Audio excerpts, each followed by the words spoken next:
Jämma.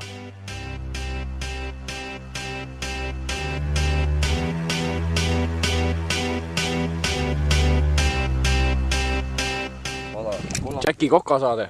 Et siis kui te lähete nüüd metsa, püüate ühe lamba põllu pealt kinni, võtate soolika kõrvalt välja, võtate naha pealt maha ilusti, on ju, vaadake. Noh, meeldib meelde ilusti teie jaoks, kõik ilusti ära, on ju, vaadake, see on nagu...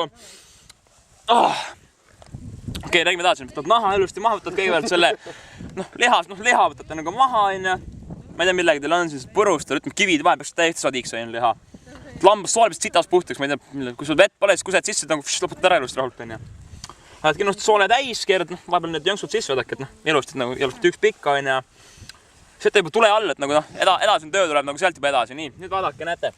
Teete seal tule alla juba, olete teinud ilusti ja need soolikad seal kenasti ära maitsestanud tilliga näiteks, otsite metsast tilli, igast maitseained, mis teil pähe tuleb, mis teil endale meeldib. Ühesõnaga, see ongi kõik tänaseks, et teete ilusti tule alla, panete kõik paani peale, paistate sütvedelikku tuua vahepeal, kui te metsas olete või ära eksinud või midagi, siis toote helistad sõbrale, toob teile sütvedelikku, viskab sõnajalad, võtame sõnajalad numbri teile pärast, see nagu tuleb sinna alla pärast subtiitritesse, mida iganes. Jack, kuidas vorstid maitsevad? Liivad.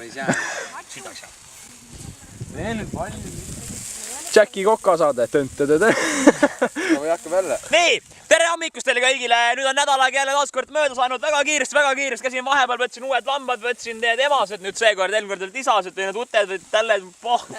Ühesõnaga võtavad nüüd, sama jutt, mis eelmine koer, et kohtme tund aega vähem kui nädala aja pärast. Head päeva jätku teile. Proovime. Ennem tuleb need söömis seal. Nad on jahtunud. Jämma. Anna ampsu. Kohtume taas kord. Anna ampsu ka! Tund vähem kui nädala pärast.